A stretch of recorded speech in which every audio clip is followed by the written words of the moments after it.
Hello everyone, good evening. So we have been seeing daily current affairs for past few days.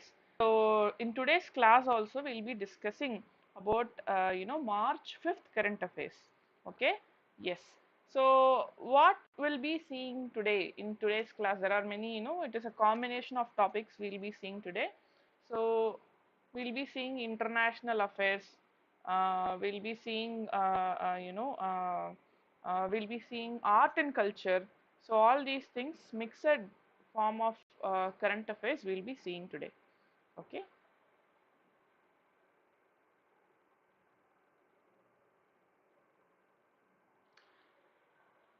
Once again, welcome to SSM Sharda Education. So this first topic is from art and culture about Pandit Bhimsen Joshi. Okay, so Pandit Bhimsen Joshi is a famous Hindustani musician. Very important. He's a classical music singer. So he is belonging to Hindustani music type. This can be, you know, uh, this can be a most important question. Okay, it's because you get questions related to difference between Hindustani and Carnatic, and then you get questions related to what are the types in Hindustani, what is the divisions in Hindustani alone, kind of questions can come. So this person, his he has been given tribute in this 20th Pune International Film Festival. Okay, so it began at Bal Gandharva Rangamandir in Pune. This is also very important. Where did this festival take place? 20th Pune International Film Festival take place.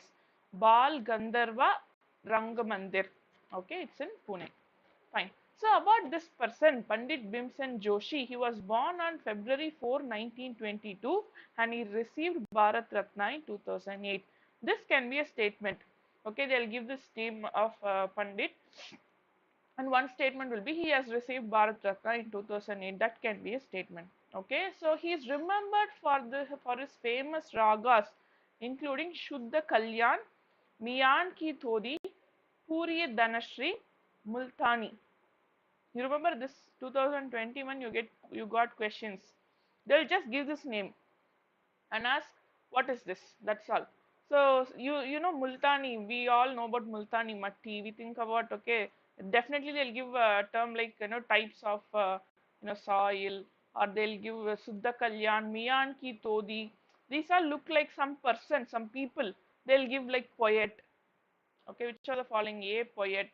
B, ragas of Hindustani music. C, you will get questions like types of uh, land. Possible. We think about Multani Matti. Matti means soil, land. We'll think about that. D option will be something like revenue model. Revenue. Something they'll give. We'll definitely eliminate two, but many people will choose poet. See Suddha Kalyan, Miyan Ki Todi, Puri Dhanashri, Multani. These all look like some person's name. Okay, so you might get questions like this in preliminary examination. So Suddha Kalyan, Miyan Ki Todi, Puri Dhanashri, Multani. These are all Multani or Maltani. All these are like ragas. Okay. He belonged to Kirana Gharana. This Gharana are types like subdivisions in Hindustani music. Based on this is like groupings. Okay, so what is this Gharana is like groupings. They form into groups. So each Gharana will have its own style from where it originated. So they identify themselves like I belong to this Gharana, kind of identifications will be there. So this person Pandit Bhimsen Joshi belonged to Kirana Gharana. This name Kirana is from a place name. Okay, so it's a small town Kirana in Uttar Pradesh. So this Gharana got its name. It was originated there. Most of the people who follow this Gharana belong to this town, small town. So this Gharana is called as Kirana Gharana. It was founded by Ustad Abdul Karim Khan. Which of the following is a founder of Kirana Gharana of Hindustani music? Ustad Abdul Karim Khan. Okay, this is an important uh, fact. Famous artists such as Abdul Wahid Khan, Suresh Babu Mane, Hirabai Badodekar, Roshanara Begum belong to this Gharana. Very important these. So this is very famous. It means that this Gharana is very important, and because these people are also belonging to this Gharana, and above all that, Panditji got his tribute also. So this Gharana can get question, or Hindustani classic musical can be asked as a question. Simply they can be asking what is the difference between Carnatic and Hindustani. Okay, so that is there. He was one of the greatest Indian vocalists from Karnataka. See, we saw about this Kirana Gharana is from UP, but this person is belonging to Karnataka. He belongs to Kirana Gharana tradition of Hindustani music. And in devotional music, Joshi was most acclaimed for his Hindi, Marathi, and Kannada bhajan singing. So, three languages. His bhajan singing is in three languages: Hindi, Marathi, and Kannada. Okay, so this can be asked as a question. He recorded Bhakti songs in Marathi, Shantavani, Kannada, and Dasavani. So Bhimsen Joshi was widely recognized in India due to his performance in Milsur Mera Tumhara music video. Okay, so it was in 1988, which begins with him and which was composed originally by him.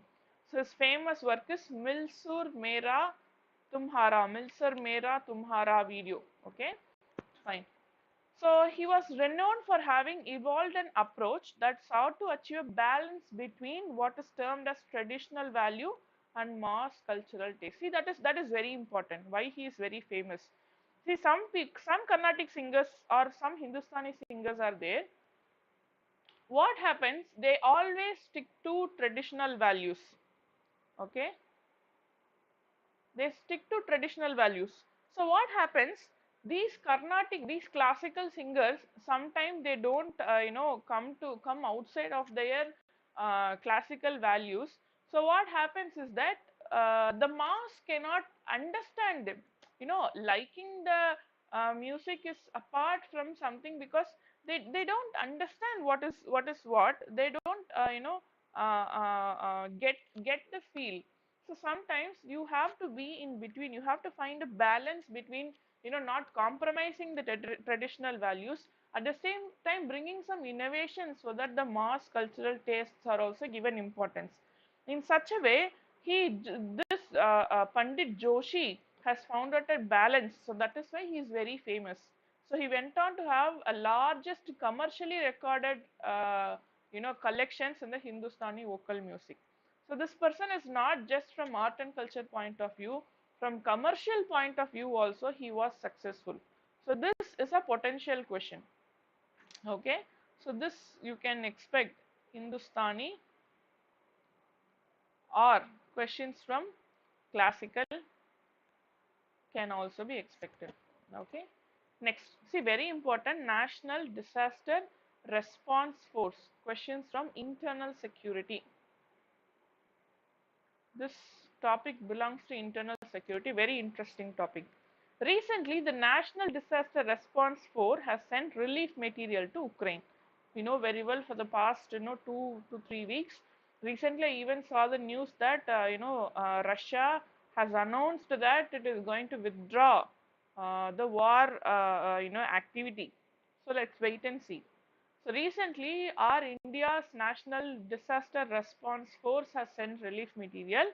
And why we are studying about NDRF is it is one of the world's largest single force which is dedicated especially for disaster response.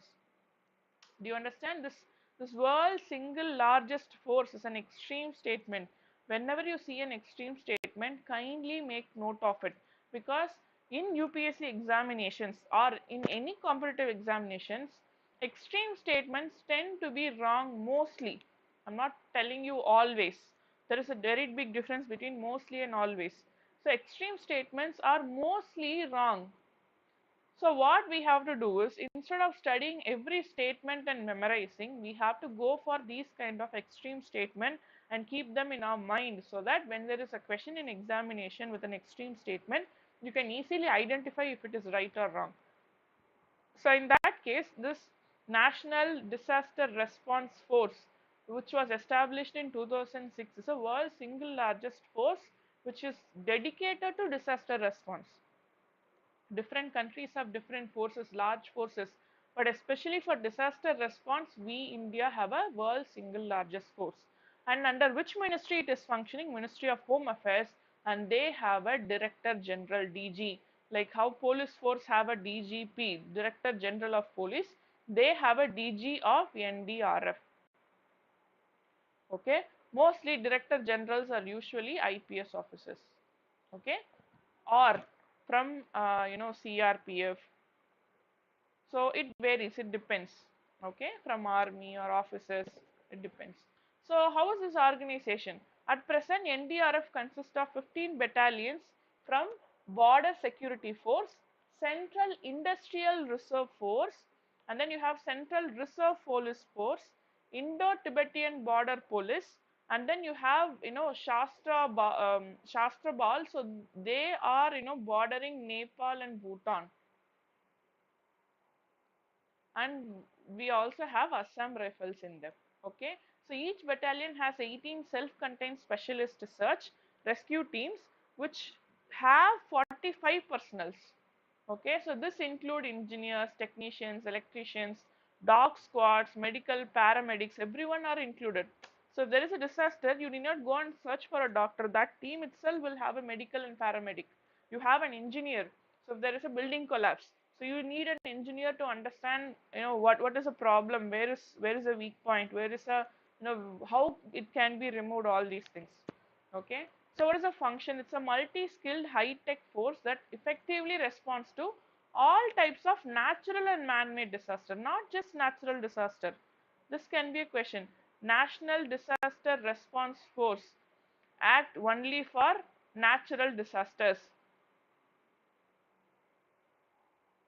Next statement you will have, in general, fire department or something is responsible for man-made disaster. Can be a question. See, of course, if there is a man-made disaster, fire team will come, but that doesn't mean they are only responsible. If based on the degree of disaster, it is either natural or man-made, National Disaster Response Force will definitely come. Okay, so including building collapse, landslides, devastating floods, cyclone, everything. So it is strategically deployed across the nation as per the vulnerability profile of the country. So we know where all the disasters are likely to happen based on previous records. We have so many reasons for these records. Seismic zones, flood prone areas, and then you have volcanic areas, all these things. The swift and effective response of NDRF during Japan triple disaster 2011 and Nepal earthquake was acclaimed globally. So we do send people NDRF for different countries for rescue missions. Okay. Next, an international organization question. So this is also one important question because of various reasons. This question, why we are seeing today, is because in Ukraine there is a nuclear power plant which has caught fire due to this Russia's war activities. Number one. Number two, we are trying to become nuclear suppliers group. So when we have to become nuclear suppliers group, the agenda of International Atomic Energy Agency has to be strictly followed. Okay, along with this, science and technology, and in terms of environment, energy crisis is a major issue. So we see, not just we, many countries see atomic energy as an alternative, non-conventional energy. So Ukraine's nuclear power plant caught fire as Russians moved in on the facility and seized control. The International Atomic Energy Agency's chief told the council that no reactors has been damaged. So what is the function? What is the work of International Atomic Energy Agency? Is that it's an international organization, not an intergovernmental organization. Please be very clear. So it's an international organization, not not the intergovernmental organization. So what is their function is, they promote the peaceful use of nuclear energy and they inhibit, this is again an extreme statement, inhibit, they just try to cut down, okay, ban use of any military, not ban, prevent, it is better called as prevent, inhibit, prevent multi-purpose military purpose including nuclear weapons. So mostly when you see about an international organization, you see things such as, control, regulate, reduce. These are all, a balancing statement. Okay, reduce. These are all balancing statement. But when you see ban, inhibit in terms of international organization, you have to keep it in mind because those are extreme statements. So as the preeminent nuclear watchdog under the UN, IAEA is entrusted with the task of nuclear non-proliferation treaty, upholding the principle of nuclear non-proliferation treaty. Now do you understand? Because to become an NSG member, it has been conventionally made compulsory to ratify nuclear non-proliferation treaty of 1970. So why I told you about NSG and IAEA is linked is because this energy IAEA is an organization which is upholding this nuclear proliferation treaty. So though established independently of UN through its own international treaty, it is reporting to both UN General Assembly and United Nations Security Council. Okay, so Atoms for Peace organization was set up in 1957 within the United Nations family, later which became, International Atomic Energy Agency. So report both to United Nations General Assembly and Security Council, and the headquarters is in Vienna, Australia. So what are the safeguards? See, we have to understand that they have two major types of set of measures carried out related to the safeguards. One is verifying state reports of declared nuclear material and activities. One, they check if there is any check that the country has given the report. Is that report right or not? Are they hiding something? That is number one. Second is not just verify the non-diversion of nuclear material, but also provide assurance as to the absence of undeclared nuclear material and activities in the state. So first is they check if they are properly using nuclear material. Second, they check if they are hiding any nuclear material. Okay, so me as a country, I'll give a report. Okay, I have this much nuclear material I'm using for this purpose. So I have to verify that, okay, they have given 1 ton of some nuclear material. Are they using it in right manner? Secondly, what you should check is, are they only having 1 ton, or are they hiding something? Have they not declared some nuclear material which they are secretly using for military purpose? All these two things has to be checked by International Atomic Energy Agency. Okay, fine. Next, works with its member state and multiple partners worldwide to promote safe, secure and peaceful use of nuclear technologies. So it seeks to promote the peaceful use of nuclear energy. This peaceful use, atoms for peace. So whenever you see the statements nuclear or atoms and related with peace, you should know that it is Atomic Energy Agency. See keywords. You have to know these keywords, you will find the answer. Okay. Yes. Programs. See, this is important. We just saw about their functions. They work, or it is all their programs. Program of action for cancer therapy. We know nuclear therapy, radiation therapy is very helpful in cancer treatment. So they work for it. Human health program.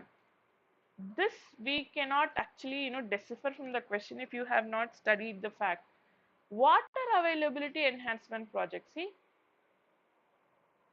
water availability, international project on innovative nuclear reactors and fuel cycle. This at least you can guess, International Atomic Energy Agency.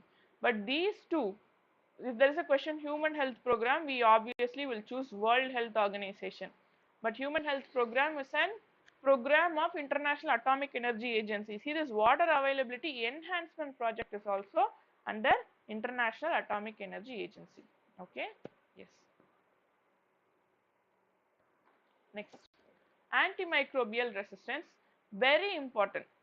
Okay, this is seen as, as I had some chat with doctors I know, they say that antimicrobial resistance is the next pandemic which is even more worse than COVID-19. Okay, so what is antimicrobial resistance? Here microbe includes all kinds of pathogens, bacteria, fungi, we talk about virus, everything comes under the concept of microorganisms. See, bacteria, virus, fungi, parasite, everything. So what is this is, when our body when the organism in the body creates resistance to certain microbial drugs, we call them antimicrobial resistance.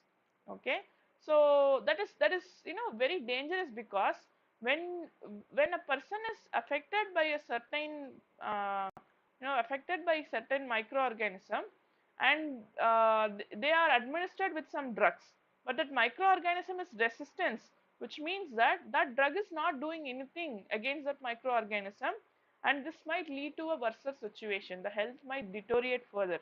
Okay, so microorganisms that develop antimicrobial resistance are called as superbugs. Which of the following best define superbugs? Microorganisms that develop antimicrobial resistance are called as superbugs. So according to the report, Graham report, what is this Graham report? Global burden of bacterial antimicrobial resistance in 204 countries and territories in 2019 report released by Lancet. Okay, so they have given an estimate. You just see 95 million people have died from drug resistance bacterial infection in 2019, and in that 95 million, 3,89,000. Okay, so that is 389,000 deaths in South Asia alone. See, just in South Asia alone, there are so many deaths happening because of this antimicrobial resistance. Among pathogens, which pathogen has responsible for most death is E. coli. So we won't suspect E. coli. We all know that E. coli resides in the human digestive tract. So we think that E. coli is not harmful, but that is responsible for the most death in 2019. And then we have pneumonia, auris, and then you have pneumonia, S. pneumoniae, M. tuberculosis, all these things. So one pathogen drug combination, methicillin resistant S. auris or MRSA, is the full form. Methicillin resistant S. auris, MRSA, this has just caused 1 lakh deaths. This alone has caused 1 lakh deaths. So resistance to two classes of antibiotic, often considered the first line of defense against severe infection, fluoroquinolones and beta-lactam, accounted for more than 70% of deaths caused by AMR. See, this fluoroquinones and beta-lactam is mostly used as a first line drug. If there is some infection, these drugs are given. But what happens is that we have created antimicrobial resistance, so that first line drugs are not working, which is leading to more than 70% of death caused by AMR. Okay, so what is the UN resolution on AMR? On 21st September 2016, during a high-level meeting under UN General Assembly and UN member states, they have declared a political declaration. See how serious this is. Okay, they have declared a political declaration, and they also have called for action, outlined initiative against this AMR. Okay, so we have to know what are the reasons and causes. We'll see that. So United Nations Environment Program identified 5 major contributors to the global development, transmission and spread of antimicrobial resistance. Very, very, very important. Which of the following is a reason for antimicrobial resistance? These kind of question is like darling of UPSC. Every year you get at least one question. Which of the following is a cause? Which of the following releases? They'll give a gas. Okay, which of the following is a reason for, they'll give just a particular disease.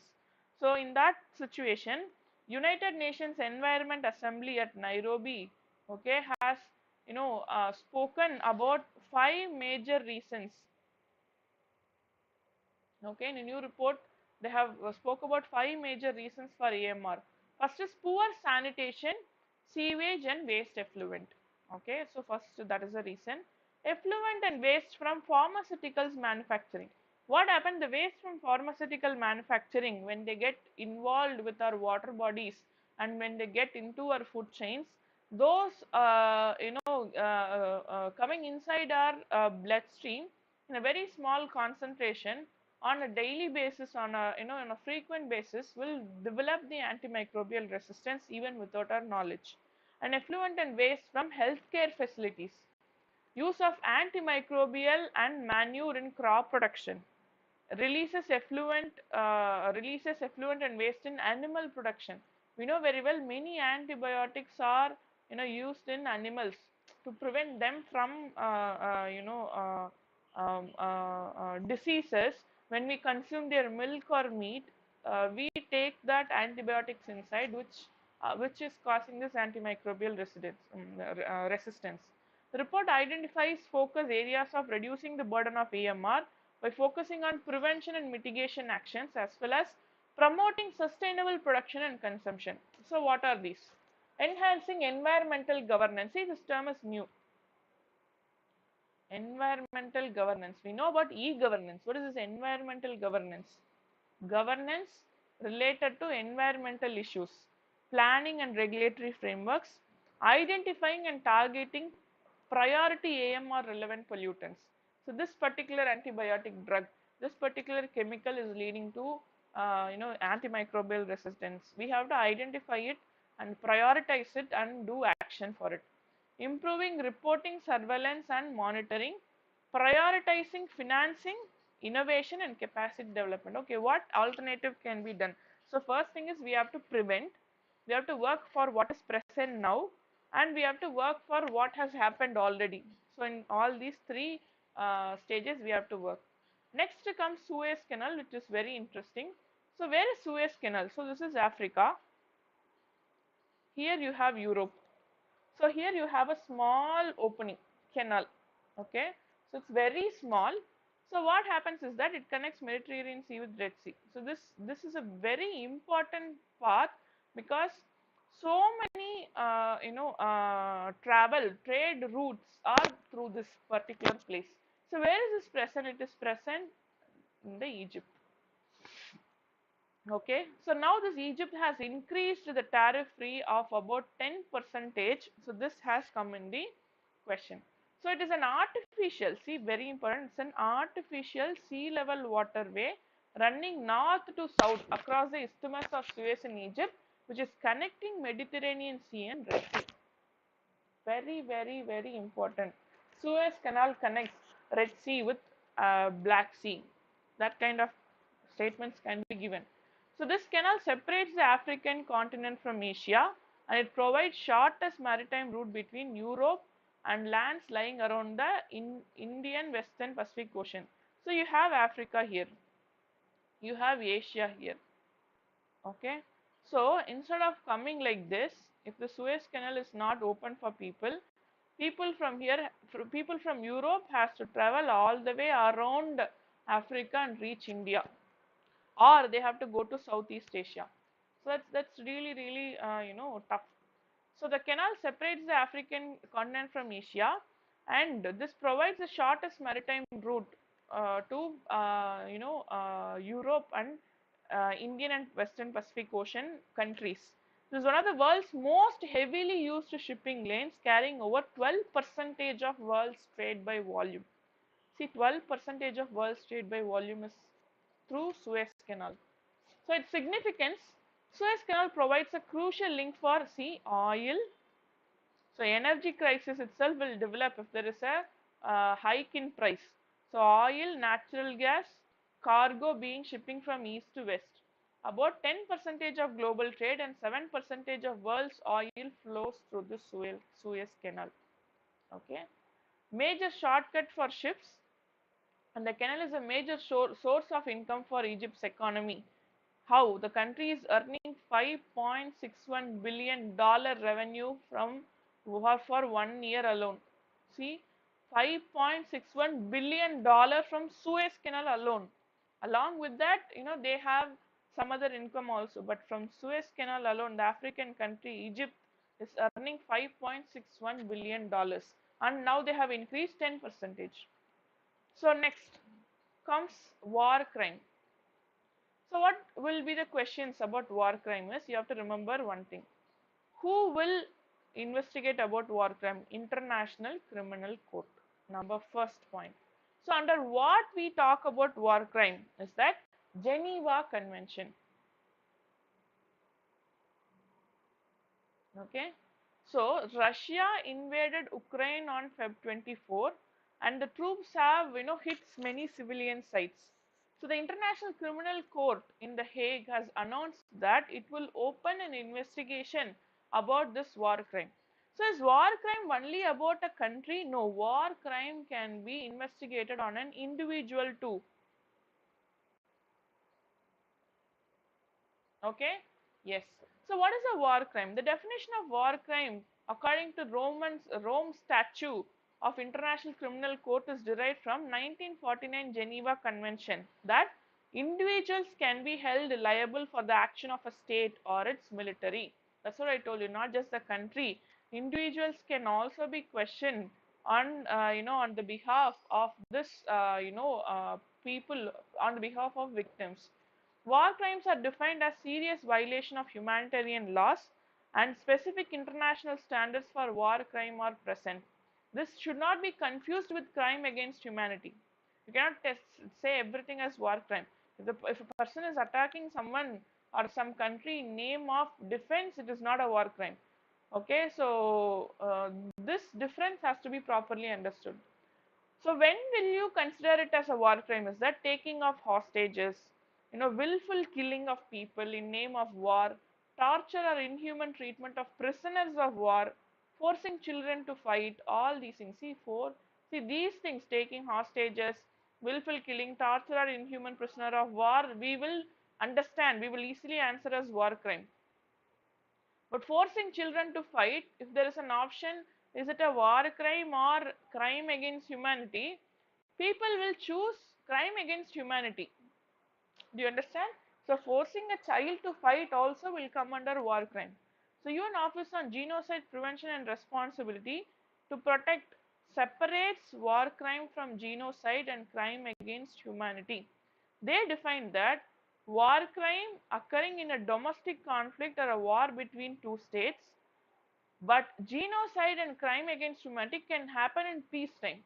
So war crime will occur only when there is a war going on, but genocide and crime against humanitarian can even take place when there is peace. So a person from Russia is killing or taking a person as a hostage during this war, it is considered as a war crime. But that same person from Russia is killing people in Ukraine when there is no war declared, it is called as crime against humanitarian or genocide. Do you understand? So that inference from what context the crime is taking place is what is defining whether it is a war crime or a crime against humanity. Okay. During the unilateral aggression of military towards an unarmed people, you call it as humanitarian crime. Okay, fine. How to identify? So to decide, there are three principles. First is distinction. Three principle which distinguishes or identify war crime. You have to be constantly trying to distinguish between civilian and belligerent population and objects. First, okay, we have to distinguish between civilian and belligerent population. So during war, if you are not doing the distinction and attacking everyone, it comes under war crime. Next is proportionality. It prohibits armies from responding to an attack with excessive violence. There are three people one side, there are five people on the other side. So these people fight. So the degree of violence on the both sides should be same. They should be fighting for protecting each other, not in a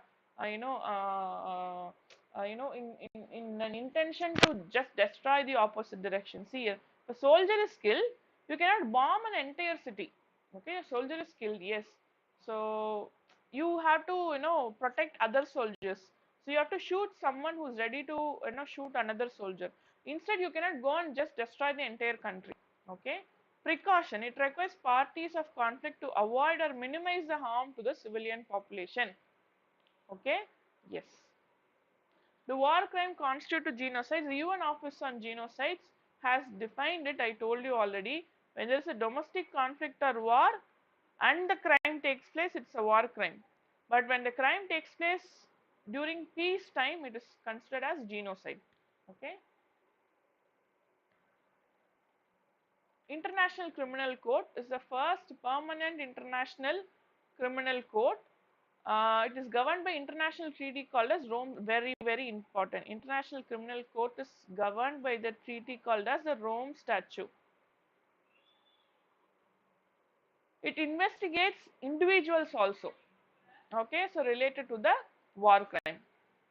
India is not a party. Very important. India is not a party to Rome Statute, and it grants jurisdiction over 4 main crimes. What are the 4 main crimes that come under ICC? The crime of genocides, crime against humanity, war crimes, and crime of aggression. Very important. Which of the following is the jurisdiction of International Criminal Court? The crime of genocide, crime against humanity, war crime, crime of aggression. Don't confuse this with International Court of Justice. This is International Criminal Court. It is under Rome Statute. Okay. It is not an UN organization, but is cooperation agreement with United Nations. Where ICJ, International Court of Justice, is an UN organization, but International Criminal Court is not an UN organization, but has a cooperation agreement. That's all. They have cooperation among them, between them, but they are not, an organ. Very important. International Criminal Court is an organ of United Nations. Many people will answer it yes. Okay, when you are not thorough. Impact of Russian invasion of Ukraine on global and Indian economy.